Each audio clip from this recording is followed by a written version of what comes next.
শিঙৰিত অনুষ্ঠিত হোৱা মহাশিৱৰাত্ৰি মেলাত আজি এক লক্ষাধিক ভক্তৰ সমাগম। উল্লেখ্য যে মহাশিৱৰাত্ৰিৰ লগতে সংগতি ৰাখি শিঙৰিত শ্ৰী শ্ৰী গুপ্তেশ্বৰ দেৱালয়ৰ প্ৰাংগণত অনুষ্ঠিত কৰা হৈছে মহাশিৱৰাত্ৰি মেলা। সেয়ে আজি মহাশিৱৰাত্ৰি মেলাত উত্তৰ পূৰ্বাঞ্চলৰ কেইবাখনো ৰাজ্যৰ লগতে চুবুৰীয়া ৰাষ্ট্ৰ নেপাল আৰু ভূটানৰ পৰা ভক্তৰ সমাগম ঘটে মেলালৈ। বিভিন্ন ৰাজ্যৰ লগতে চুবুৰীয়া ৰাষ্ট্ৰ দুখনৰ পৰা ভক্তসকল ঐতিহ্যমণ্ডিত শিঙৰিৰ মহাশিৱৰাত্ৰি মেলাত উপস্থিত হৈ মেলা উপভোগ কৰাৰ লগতে শ্ৰী শ্ৰী গুপ্তেশ্বৰ দেৱালয়ত সেৱা জনাই বিশ্ব শান্তিৰ কামনা কৰে। আজি এক উদুলি মুদুলি পৰিৱেশ বিৰাজ কৰিছে মহাশিৱৰাত্ৰি মেলাত। ইফালে শিঙৰিৰ মহাশিৱৰাত্ৰি মেলাত সকলোৰে দৃষ্টি আকৰ্ষণ কৰিছে খিলঞ্জীয়া নামৰ ফাষ্টফুডৰ দোকানখনে। নিজ হাতেৰে প্ৰস্তুত কৰি গ্ৰাহকক নিৰ্ভেজাল ফাষ্টফুডৰ খাদ্য সম্ভাৰ আগবঢ়াইছে খিলঞ্জীয়া নামৰ ফাষ্টফুডৰ দোকানখনে।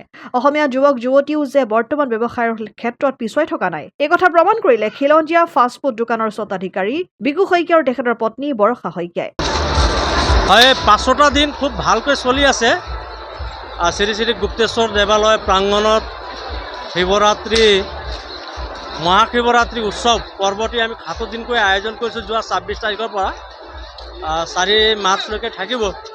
এই 5টা দিন খুব ভালকৈ চলিছে, খুব শান্তি শৃংখলাৰে মেলা উৎসৱটি অতিবাহিত হৈ গৈ আছে আৰু 2টা দিন আছে। সেই 2টা দিনো খুব ভালকৈ যাব বুলি আমি ভগৱন্তৰ ওচৰত প্ৰাৰ্থনা জনাইছোঁ আৰু খুব শান্তি শৃংখলাৰে এই উৎসৱ ভাগটি চলি যোৱাটো আমাৰ কাৰণে এটা পজিটিভ বুলি আমি অভিহিত কৰিছোঁ।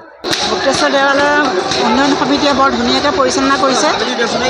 অগণন ভক্তৰ ভিৰ হৈছে, বহুত ভাল লাগিছে, বহুত সুখ পাইছোঁ, শান্তি পাইছোঁ আৰু স্বৰ্গপুৰী যেন তুলনা কৰিব লগা হৈছে আৰু স্বৰ্গপুৰী যেন লাগিছে আজি শিঙৰি দেৱালয়।